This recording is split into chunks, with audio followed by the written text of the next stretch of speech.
সময়টা ছিল 2005 সাল। চাওনান সাউথ কোরিয়ার একটা ব্যস্ত শহর। হঠাৎই রাস্তায় দুটো গাড়ি অ্যাক্সিডেন্ট হয়।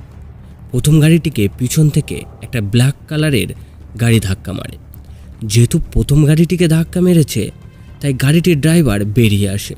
তিনি গাড়িটিকে স্ক্র্যাচের জায়গাগুলোয় ছবি তুলতে থাকে, কারণ গাড়িটির ইন্স্যুরেন্স ক্লেমের জন্য অ্যাক্সিডেন্টের স্ক্র্যাচগুলোর ছবি প্রমাণ হিসাবে দেয়া যাবে।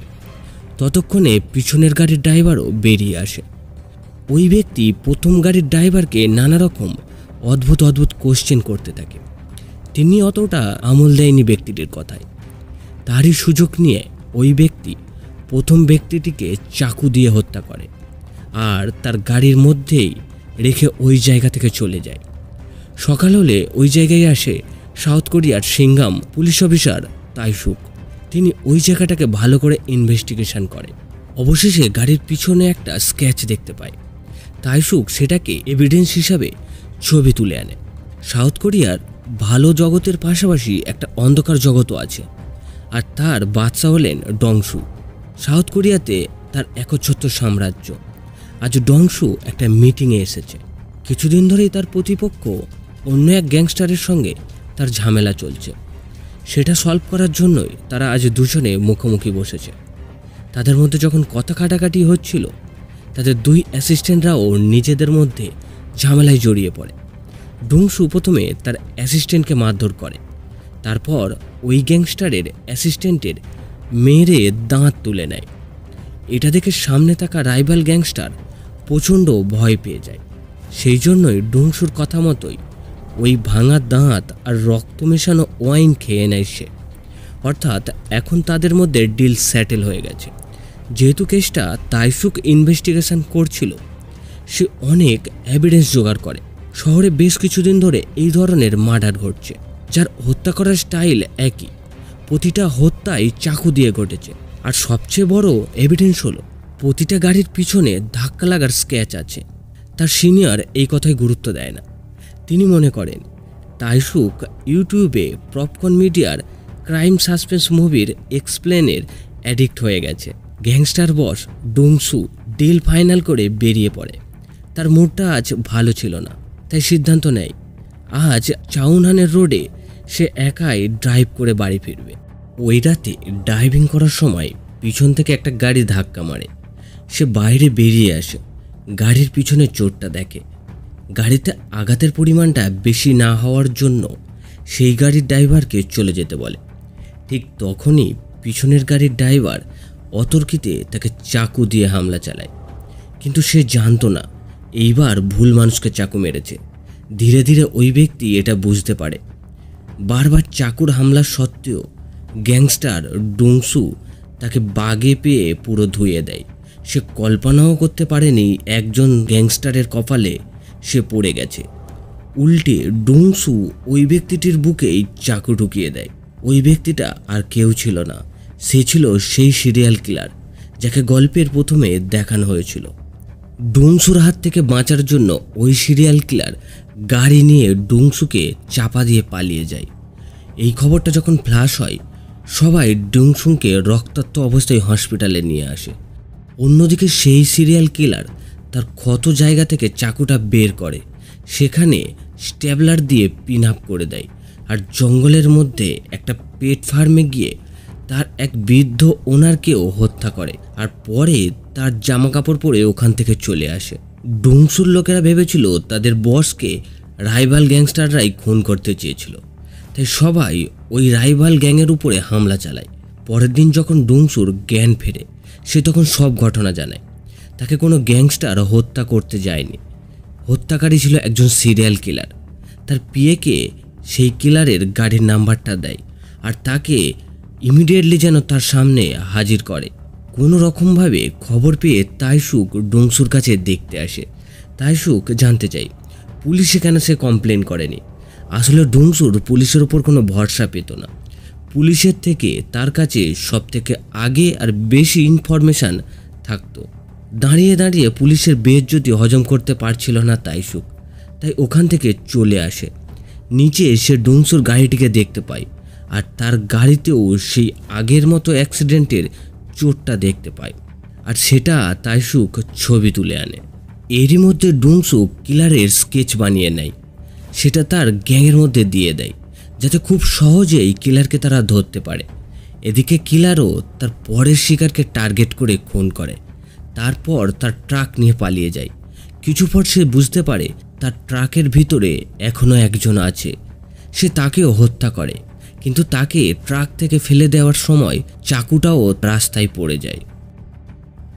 এদিকে তাইশুক তীক্ষ্ণ বুদ্ধি দিয়ে সহজেই বুঝে যায় ডংশুর উপর হামলা সেই সিরিয়াল কিলারই করেছিল। তাই সে ইনভেস্টিগেশনের জন্য ডংশুকে জিজ্ঞাসাবাদ করতে চায়, কিন্তু কোনো রকমভাবে ডংশুকে সে জিজ্ঞাসাবাদ করতে পারছিল না। তাই বাধ্য হয়ে সে বুদ্ধি আঁটে। এক এক করে ডংশুর সব ক্লাব, ক্যাসিনো রেড করে। এই সব কিছুতে বিরক্ত হয়ে ডংশু বাধ্য হয়েই তাইশুকের সঙ্গে আলোচনায় বসে। তাইশুক তাকে জানায়, তোমার উপর হামলা করেছিল একজন সিরিয়াল কিলার। আসলে এটা আগে থেকেই ডংশু জানতো, আর এই হামলার জন্যই তার ক্ষমতা আস্তে আস্তে কমতে থাকে।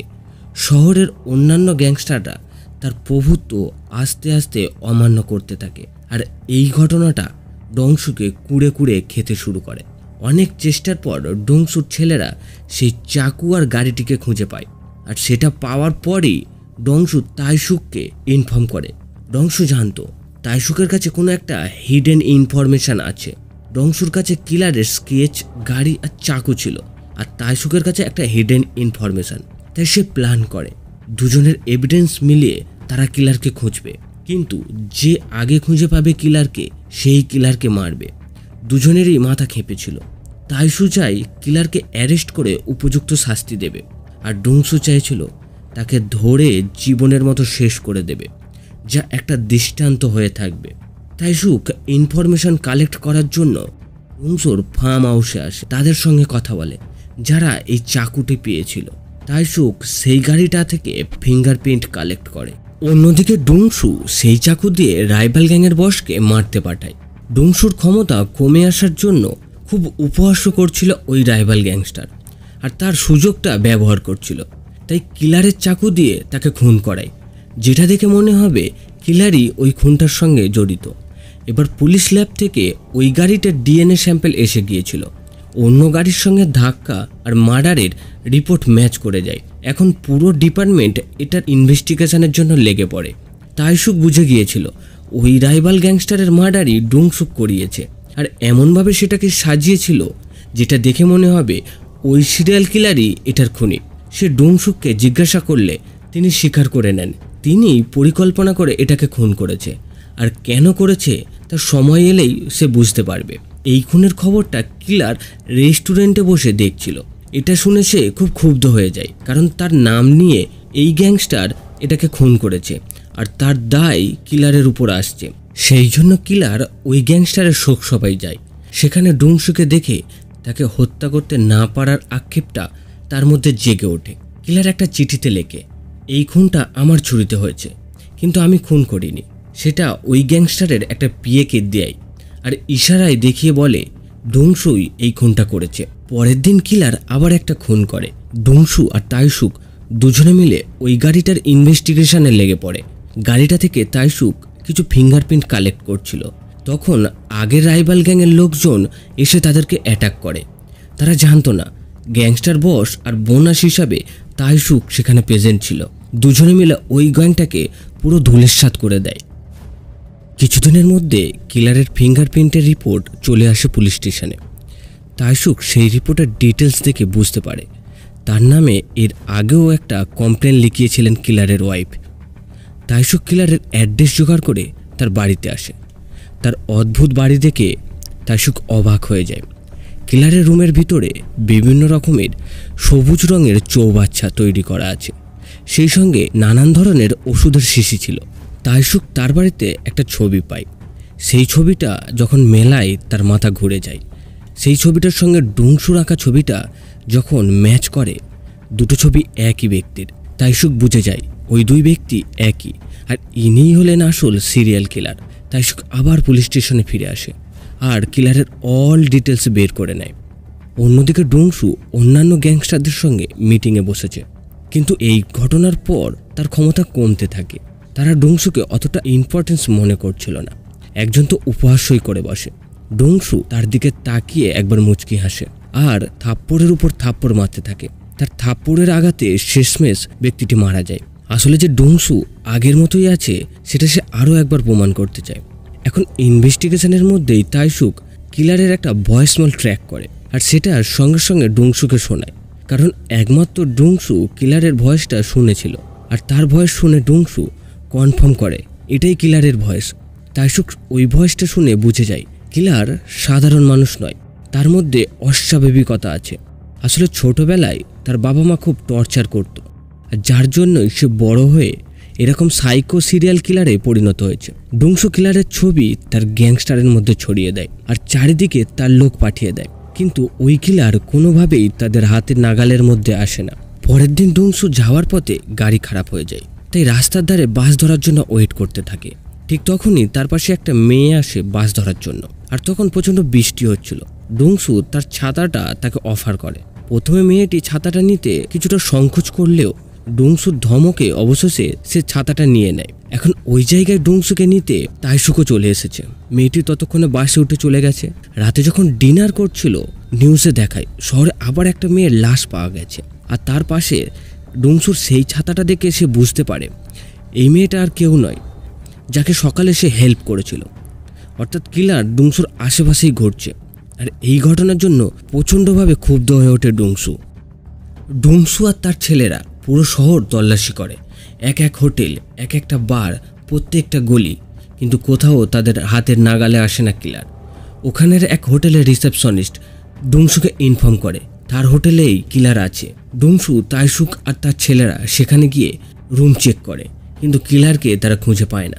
তারা ডিসাইড করে এই এলাকায় বিভিন্ন জায়গায় তারা লুকিয়ে বসে থাকবে। এখন গভীর রাত হলে কিলার ওই জায়গায় আসে। তার তীক্ষ্ণ বুদ্ধি দিয়ে বুঝে যায় কিছু একটা ঘটতে চলেছে, কারণ এই জায়গাটা চারপাশ হঠাৎই শান্ত হয়ে যায়। কিলার গাড়ি না থামিয়ে সোজা চলে যায়।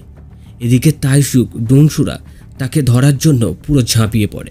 অনেক চেসিং করার পর ডংশু তার গাড়িটা দিয়ে সজোরে তাকে ধাক্কা মারে। সেই সঙ্গেই তাইশুকও তার গাড়ি দিয়ে কিলারের গাড়ির উপরে উঠে পড়ে। কিলার গাড়ি থেকে নেমে দৌড়ে পালাতে থাকে। তাইশুক, ডংশু আর তার ছেলেরা কিলারকে ধরার জন্য প্রাণপণ চেষ্টা চালাতে থাকে। তাকে খুঁজতে খুঁজতে তিনজন আলাদাভাবে তিন দিকে সার্চ করতে যায়। এই সার্চ অপারেশনেই ডংশুর পিয়ে ধরা পড়ে কিলারের হাতে। কিলার প্রতিবারের মতো এবারও তাকেও ছাড়ে না, তাকে নৃশংসভাবে হত্যা করে। কিছু পরে ডংশু ওখানে এসে পৌঁছায়। ততক্ষণে অনেক দেরি হয়ে গেছে।